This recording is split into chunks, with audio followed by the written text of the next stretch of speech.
एक ब्राह्मण था। उसके पास दो गायें थीं, एक सफेद और दूसरी लाल। दोनों गायें खूब दूध देती थीं। इन गायों को देखकर एक चोर की नीयत बिगड़ गई। चोर ने सोचा, रात के समय जब ब्राह्मण के घर के सब लोग सो जाएंगे, तब मैं दोनों गायों को चुरा लूंगा। इसके बाद किसी दूर के गांव में चला जाऊंगा, वहां दूध बेचकर अपना गुजारा करूंगा और फिर चोरी का धंधा हमेशा के लिए छोड़ दूंगा। रात हुई, चारों ओर अंधेरा छा गया। चोर छिपता छिपाता गायों को चुराने के लिए चल पड़ा। तभी पीछे से किसी ने चोर के कंधे पर हाथ रखा। चोर चौंक उठा। उसने पीछे मुड़कर देखा, एक काले कलूटे मनुष्य जैसा विशालकाय डरावना प्राणी खड़ा था। चोर ने पूछा, तुम कौन हो? उसने जवाब दिया, मैं निशाचर ब्रह्म राक्षस हूँ। तुम कौन हो? चोर ने कहा, मैं एक चोर हूँ। ब्रह्म राक्षस ने पूछा, आज कहाँ चोरी करने का इरादा है?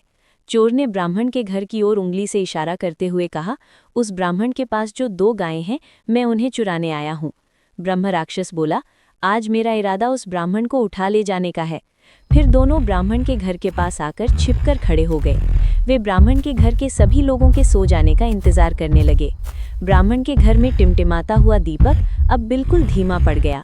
इसके बाद भी चोर ने थोड़ी देर तक इंतजार किया। चोर ने बंद खिड़की के पास कान लगाकर धीरे से कहा, अब ब्राह्मण के खर्राटे सुनाई दे रहे हैं, तुम यहीं खड़े रहो। पहले मैं बाड़े से दोनों गायें चुरा लूं, उसके बाद तुम ब्राह्मण को उठा ले जाना। ब्रह्म राक्षस बोला, अगर तुम गायें चुराने जाओ और उस समय कोई गाय रंभाने लगे और ब्राह्मण जाग जाए तो क्या होगा? इसलिए पहले मैं ब्राह्मण को उठा ले जाता हूँ, उसके बाद तुम आराम से गायें चुरा लेना। चोर बोला, नहीं, पहले मैं।